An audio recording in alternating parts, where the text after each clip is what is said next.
Sing Sing. The name means stone upon stone to the region's indigenous peoples. Appropriately, its site in Ossining, New York, was selected because of the nearby limestone quarries. It was originally constructed from 1825 to 1828 with hard, back-breaking labor from the inmates themselves. For many, they were building their own tombs. The initial cell block of 4 tiers with 200 cells on each tier housed 800 people. These cells were about 3.5 feet across, and they had room for basically a bunk and a bucket. In its 2 centuries of operation, Sing Sing has seen hundreds of escapes. Prisoners have tried everything, from leaving dummy heads in their cell beds to disguising themselves as guards and walking out. Sing Sing's surrounded by a 30-plus foot wall. And so you have to figure out some way to penetrate that wall. But one renowned escape artist, Willie Sutton, nicknamed Slate Willie, tries something simple and bold. He just climbs over the wall. In 1932, Sutton is sentenced in New York City for bank robbery and sent up the river for 30 years. Willie Sutton started out as a burglar, and he learned the art of safe cracking and lock picking from one of the top safe crackers of that time. Sutton knows he'll never make it inside prison for 3 decades, so over the course of his first year, he looks for a breakout plan. Finally, he finds a weakness in the guard towers. There were 3 towers on the eastern wall, and on the midnight shift, they left the middle tower unmanned.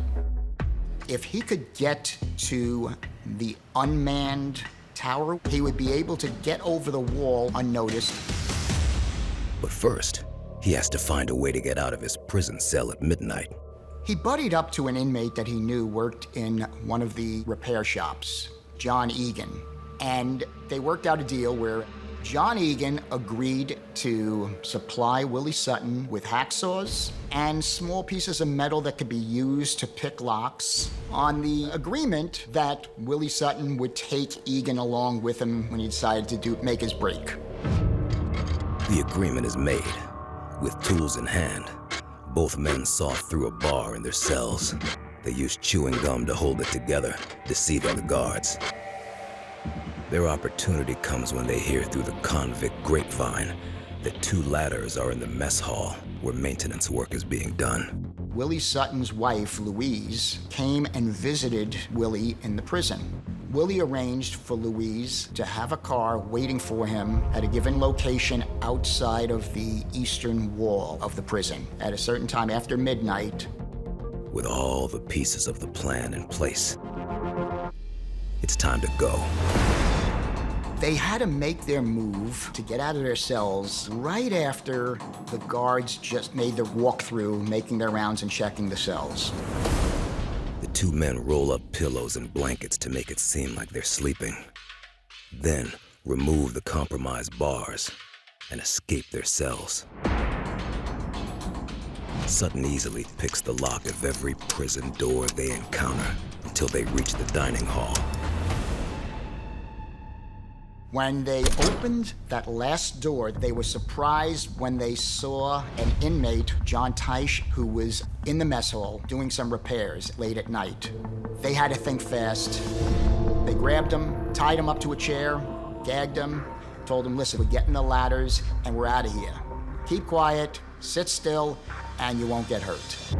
They lashed the 2 9-foot ladders together with the wire. Quietly, they slip out into the yard, making their way in the shadows to the wall, where that unmanned center guard tower is. They get the ladder up, they climb up, climb down the wall. Willie's wife, Louise, is waiting for them in the car with a change of clothes at the prearranged spot on the other side. They jumped in, and they took off into the night. They were free. Willie Sutton goes back to the only job he knows, robbing banks. A year and a half later, he's caught again and sentenced to 25 to 50 years. Years he has no intention of serving. He escapes from Eastern Penitentiary in Philadelphia in 1945, and his third prison break is from Holmesburg Prison in Pennsylvania in 1947. Willie Sutton taught a lesson to prison authorities that you cannot ever say that any prison is escape-proof. There is always some way, some resourceful person inside will find a way to get out.